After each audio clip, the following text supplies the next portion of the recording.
everyone, and welcome to the Week 12 review, Week 13 Joel Gibson preview, Week 13. Damn, I can't believe we're that far in. Unbelievable. As always, I'm the champ, a.k.a. Mr. Modest, a.k.a. Here's the Trophy. Mwah, we love kissing it every week. It tastes so good, Joel Gibson. You knew the filthy things I did to that thing before. Hey, I didn't even clean it. I still just kiss that thing every night. I love it, all right? First matchup we have is Eric at Modest. Modest took care of business. Modest keeps taking injuries, but didn't have any problems with Eric. We're okay this week. Didn't have to cycle. No big deal. No one panic. Modest moves to 8-4. Eric to 2-10. Eric, technically first to 10 losses since you were read first in this review. So congratulations, first to 10 losses for Eric. I'm sure Cody's gonna be upset with that when we get there, but congrats, Eric. Next matchup, we have Doug at Neiman. Doug pointed out to us that he could have won this matchup had he played LaMelo on Friday. That's mildly embarrassing. I'm not sure that I would call attention to that 100%. Especially when Doug needs wins to get into the playoffs. As you said, though, it does show that Neiman's a little vulnerable. But shout out to Neiman. He gets his 10th win. First to 10 wins 2 years in a row for Mike Neiman. Yeah. Another double-digit win season for Neiman. A tough lesson for Doug. He could have had it. Yeah, and I think it was close last week that he sat LaMelo a random day. And so Doug moves to 5-7. Right now, he is tied with Steven for the 8. I didn't even look up who has the tiebreaker. I imagine Doug has the tiebreaker. But if he doesn't, I'm very sorry, Steven. Next matchup, we've got CJ losing to Adam in a tie. Hey, Adam, how do we feel about those ties? I believe that this is your third tie win this year. I'm sure he's fine with this rule. I will not let it go. I'm going to, at the end of the season, we're going to count how many of the wins that Adam has in a tie, and we might just give him half wins. Who the fuck knows? I don't know. Don't come at me about my stupid rule and then you take advantage of it. Don't do it. I'm clearly offended. Adam moves to, 9 wins. Unbelievable. 9 wins for Adam, 9-3. CJ to 6-6. CJ on a little bit of a skid. Curry might be back end of next week, start of the following week, but KD goes down with the knee. So we'll have to wait and see what happens with the scans for KD, but that is definitely unfortunate for CJ. CJ does have the tiebreaker over Joel, the other 6-6 team. We'll get to that.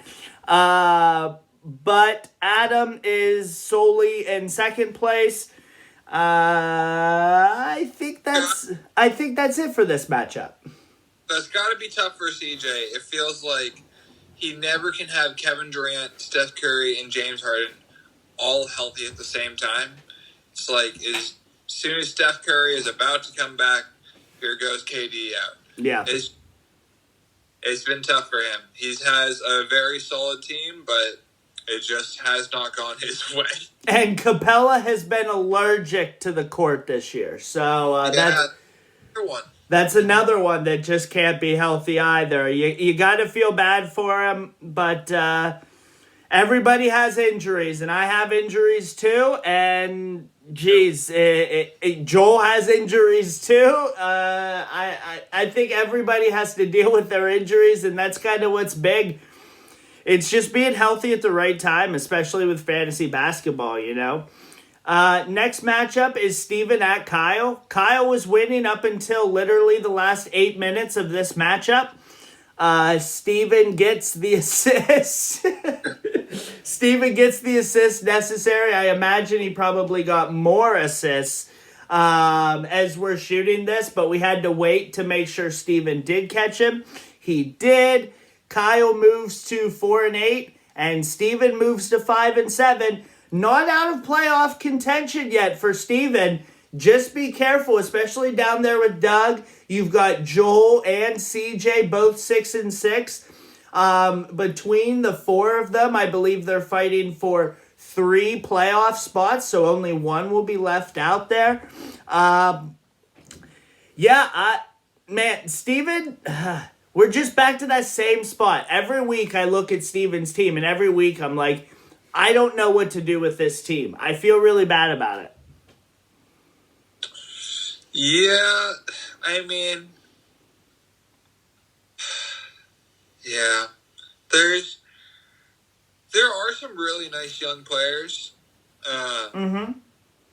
Yeah, I mean, hey, 3 years down the road, Steven's going to be competing again based on this team right now. Yeah, there are some really nice young players. Yep. Next matchup is Cody losing to Matt. Matt had a big stat line this week. I think he had like 16 double-doubles or some shit. He moves to 7-5, solidly in the playoff picture. I believe he's the 5 seed now. Cody is the second team to get to 10 losses. It's a bummer that Matt had to waste such a good line against Cody. Yeah, I feel like the same thing happened for me where I had a big week against Cody, and I was like, man.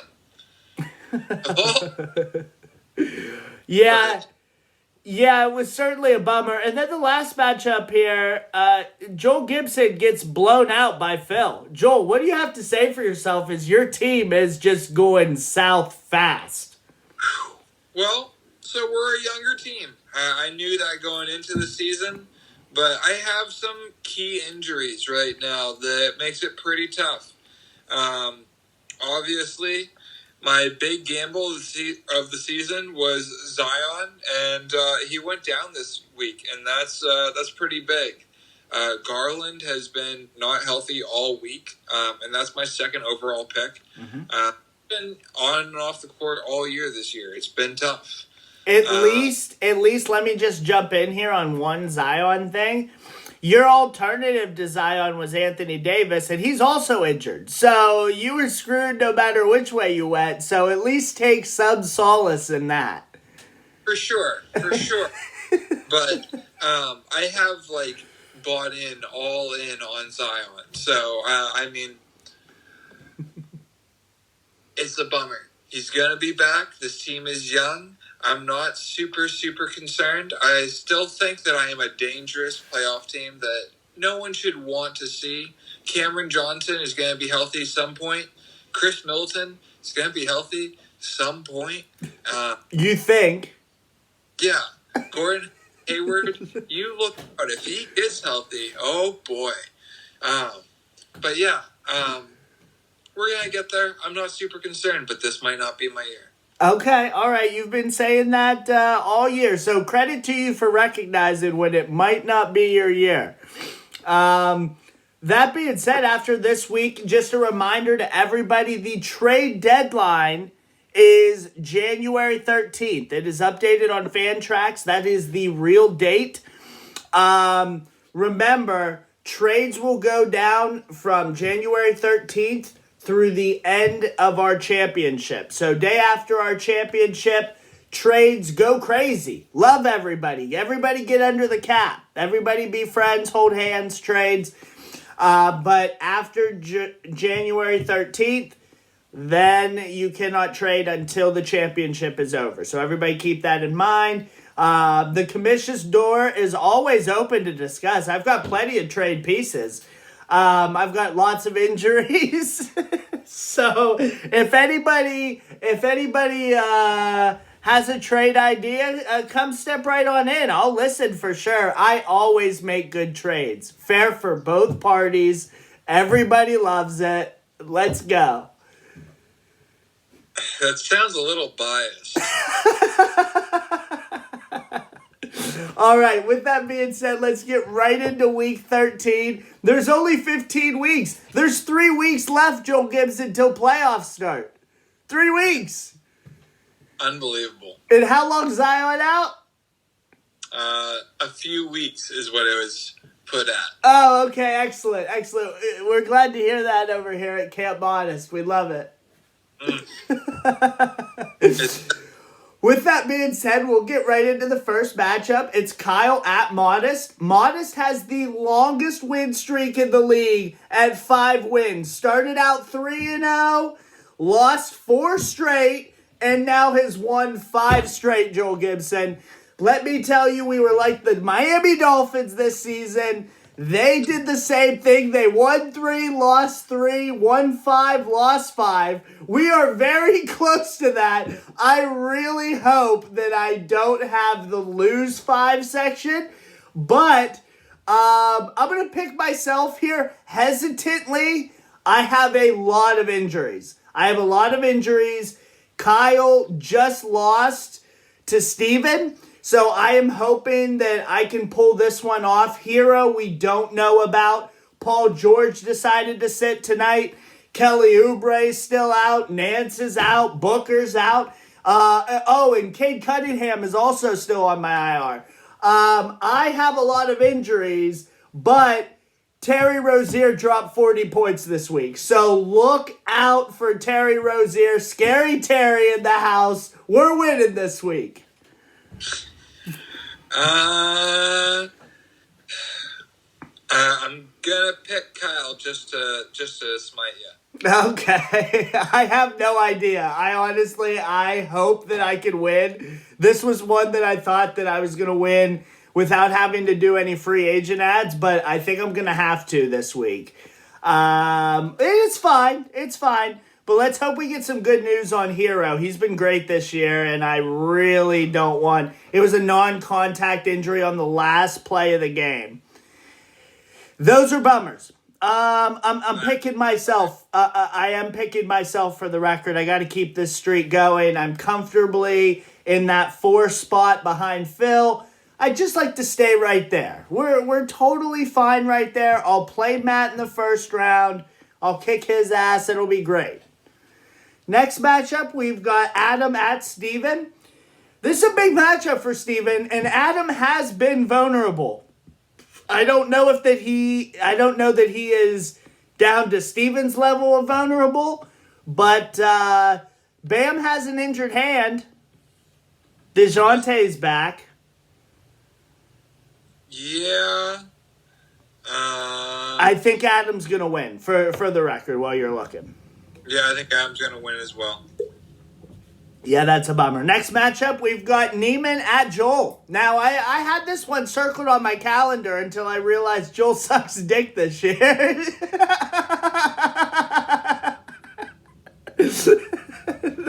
Well, I'm picking Neiman on the road in case anybody needs any kind of information. I'm picking Neiman to go to 11-2. I'm also picking Neiman. I'm healthy right now. Man, that is just some humility you've got there, and humble. Very humble, Joel Gibson. It's tough, dude. It's tough. Next matchup, we've got Cody at Doug. Hey, Doug, if you don't play LaMelo a game this week, you'll probably still be fine. I'm going with Doug against Cody. Yeah. Doug, well. Yeah, these matchups this week are... Now, the matchup of the week, in my opinion, is this next one. It's Phil at Matt.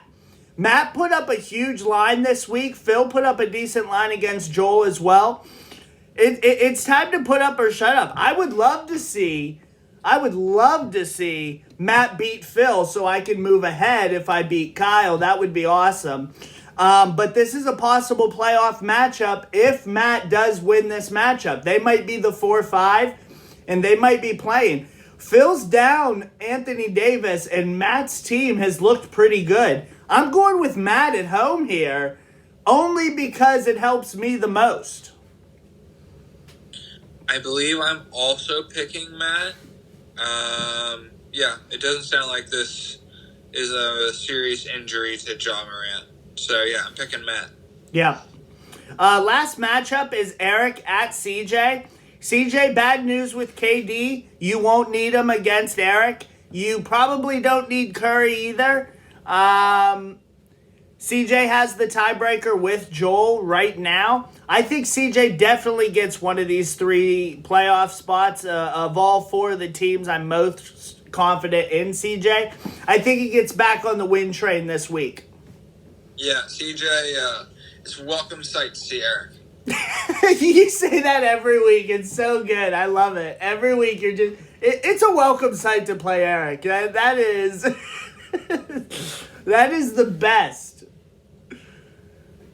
I mean, I don't know what to tell you, dude. Hey, over. Maybe Eric is just trying to win the consolation bracket so he can get Bronny in not this year, but 2 years. He's already looking forward. He's trying to be bad this year and next year.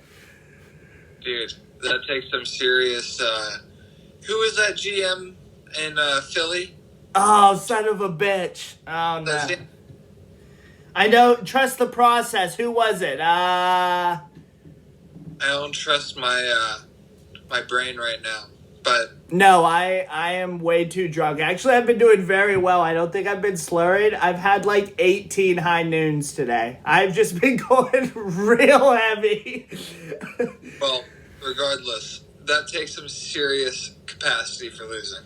Absolutely. And I know as soon as we fucking sign off on this video, I'm going to be like, oh, son of a bitch. Anyway. Shout out to everyone. Again, reminder, trade deadline, January 13th. Check with me if you have any questions. That's really it. We are 3 weeks away from the playoffs. And now everybody remember, the first round of the playoffs is like the entire month of February with the All-Star break. So keep that in mind. Outside of that, I really don't have anything except for go Dolphins. We got into the playoffs despite us sucking for the first time since 2016. Pretty cool. Woo! I just want to throw that out there. That's all. I do have my Dolphins calendar in the back that I have up every time. But I need to get like a big old dolphin hat or something. So anytime that I switch over to the NFL, I can be like, I'm going to put on my NFL hat, you know? Well, you do that, dude.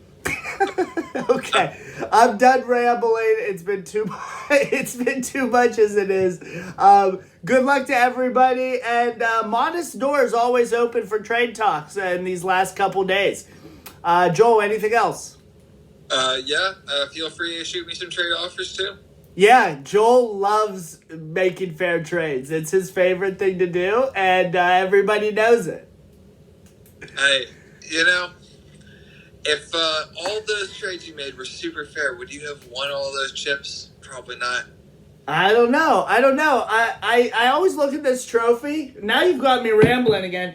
And I'm like, boy, Brandon's name is coming up there a little bit as much as Joel Gibson at this point. We are getting close. We're getting close, boys. Oh. But we're building the dynasty, motherfucker. Oh, the dynasty. Right. That's what Doug says as well. Dynasty. We get it. Okay. I already have my name on the trophy enough to call myself a dynasty. I don't need dynasty.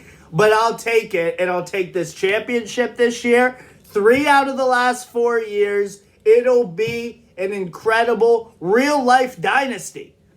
Yeah, dude, it'll be like everyone will remember Brandon won those transition years where, we weren't sure about dynasty yet. And then took over that motherfucker. So all of the championships... All of the championships before this are going to have asterisks then, because I don't understand. Everybody's going to be like, that's before Dynasty. No big deal. Before it. No way anybody is still watching this video at this point. There is no way.